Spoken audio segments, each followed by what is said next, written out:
Let's touch on the main event, and let's touch on the #1 pound-for-pound female fighter in the world champion, Claressa Shields. She wins a decision versus Danielle Perkins.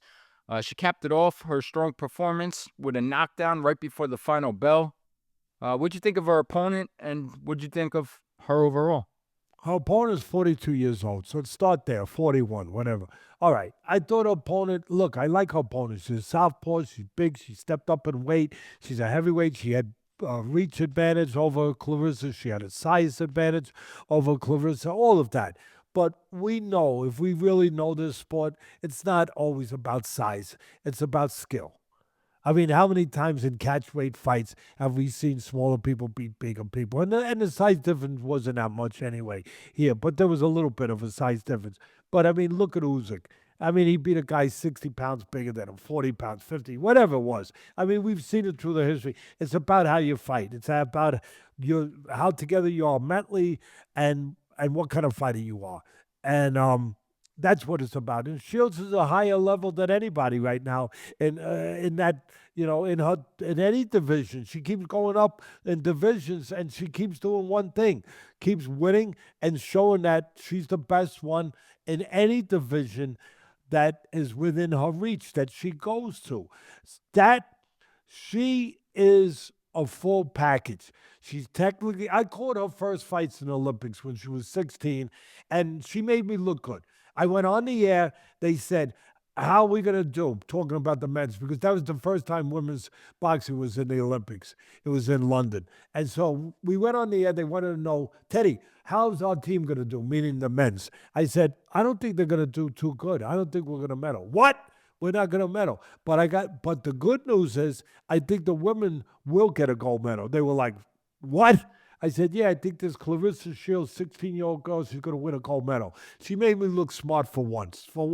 Every once in a while, even like the great late Mickey Duff used to say, he was great. But he used to say, hey, even a blind squirrel finds an acorn once in a while, right? So she made me look good. She won the gold medal. Then the next Olympics, she won it again.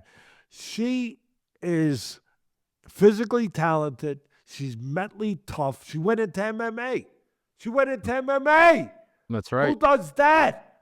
I mean, she's mentally tough. She's had a tough upbringing. I give her nothing but credit for overcoming what she's overcome in her life. She is a great story with what she's done and what she's done with her life and how she's overcome difficult things in her life. And she's technically marvelous. She is technically so good. She can go get you. She can counterpunch. She could go to the body and the head. There's no waste in her punches.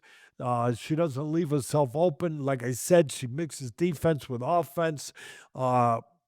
She can fight inside, outside. She is tremendously solid, and she's got a great trainer, John David Jackson, the former junior middleweight champion, who was also a very good defensive fighter, a very smart fighter. So he's done nothing but help her by being associated with her, by being part of her team. She's the full package. I got one problem with Claressa Shields. You want to know what it is? What's that? My problem with her is competition. There's no competition for her. It's not her fault.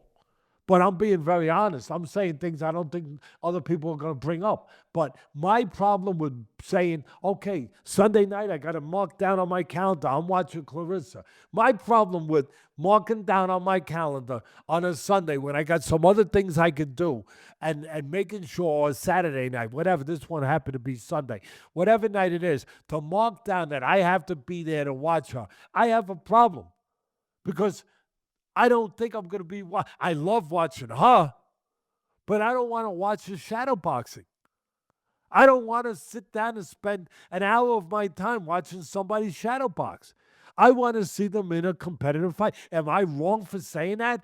Do I get slings and arrows thrown at me for saying that, for being honest? I think there's a lot of people that might say that. That's the only problem I have with her. There's no competition out there for her to really invite me to say, I got to watch Claressa Shields. Now, look, she's moved up and she's beaten some good women. That there was some good fights, some good competitive fights. But at this point, it's pretty barren. At this point, it's crickets. I don't hear nobody out there saying, "Oh yeah, I got somebody who could give a real competitive fight to Claressa." And until that happens, until I think that she can be again, she's been in some, but that she can be in a competitive fight, I'm not marking it down on my calendar that I have to. As much as I love what she does in the ring. Yeah, no, it's a fair point. It takes two to tango, and she just hasn't had that dance partner, like you said. This last opponent, Danielle Perkins, 42 years old, only 5-0. She's had that problem in the past, other than Savannah Marshall and a few other names where there was a little more name recognition there for her to square off with and dance with. So I And do I think give that holds her credit. back. I give credit to Perkins. Perkins showed a lot of heart. She's a southpaw. She knew how to fight. She didn't move her hands enough. I don't think she took advantage of her height enough where she let the right hook go, which I always say is the best weapon a southpaw has to try to catch Claressa coming in, and to use her height by using the jab and again looking for the right hook. I don't think she moved her hands enough, but it's hard to move your hands with someone who you miss and they hit you back, when you do it. And that's what Claressa does. And one other thing to finish, Claressa did a marvelous job of figuring out what she had to do with this taller opponent. She had to get the taller opponent to give up her height. So she did. She got her to give up her height, and then she counterpunched her. Instead of going into the lion's den where she might have reached and got caught with the taller fighter. She did a great job of getting her to give up the height and make her job a little safer, a little bit. And then when she did come in, she inched her way to the right, took small steps, got herself to the right position, and then she quickly closed the gap without leaving any exposure. That's a good fighter.